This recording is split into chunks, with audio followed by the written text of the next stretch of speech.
So what was to be able or to can, let's say, very much like potent, related to potent? Potere. Potere, good. So now that we have potere, to be able, we can say, for example, I have been able to do it. No, or I haven't been able to do it, for example. So potere in I have been able, what is potere going to become? No, So, posto. so you have ere, no? And if you say, for example, oh, I have oh, been able, what will potere become? Potuto. Good, Potuto. of course. Ah. So I have been able to do it. Let's build it bit by bit. I have been able to do it. Ho potuto farlo. Very good. Ho potuto farlo. And where else can that lo go? L'ho potuto fare. Very good. L'ho potuto fare. We can contract lo and o to get lo. Very good.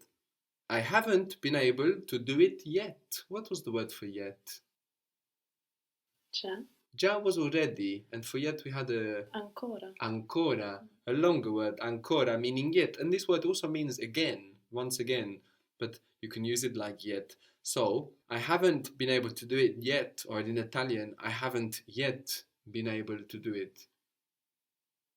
Non l'ho ancora potuto fare. Very good. Non l'ho ancora potuto fare. Good. Have you been able to do it yet? Lo hai ancora potuto fare? Good. Okay. So lo hai becomes L'hai. lie. And this is a little bit of a trick because have you been able to do it yet is okay in English. In English, we get two meanings. Have you been able to do it already? And have you been able to do it yet? No, two slightly different meanings. But in Italian, it's much more già goes with positive sentences and ancora with negative most of the time. Much more straightforward. So, have you been able to do it yet? L'hai già potuto fare? So, hai già potuto farlo? L'hai già potuto fare? No? So, even though we might say yet in English, if it's a positive sentence without non, no, then we use già, not ancora. To live in Italian is vivere, vivere. Vivere. That's V-I-V-E-R-E. And you notice that we have the accent not on the second from the end, but the third from the end, or at the beginning in this case. Vivere, to live. How would you say she lives here?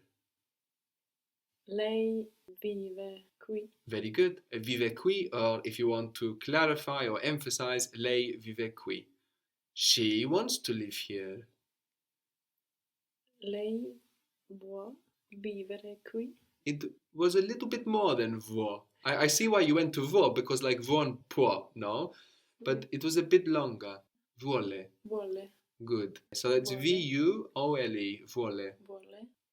Lei vuole vivere Vivere. Good. qui. Very good. Lei vuole vivere qui. So we had qui for here, and the word for there was là. Lei, là. Là. And what was the word for he? Lui. Lui. Good. L-U-I. So how would you say he can't live there? Lui non può vivere là. Lui non può vivere là. You remember the word for where? Dove? Dove.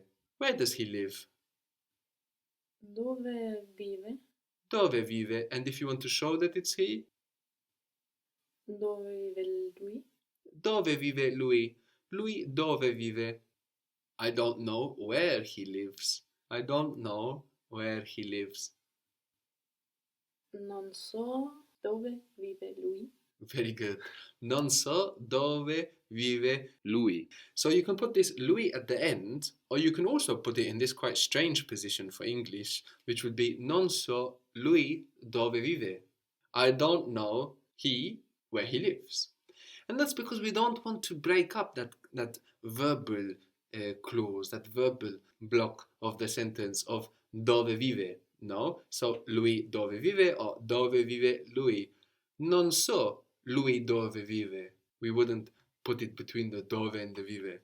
So you should listen out for word order habits like this. And you will notice things like this, like any extra words like lui or lei shouldn't interrupt, the verbal block of a sentence. So we have vivere, to live, vivente as an adjective, è vivente. What might it mean? What do you think it means? He's living. Living, good.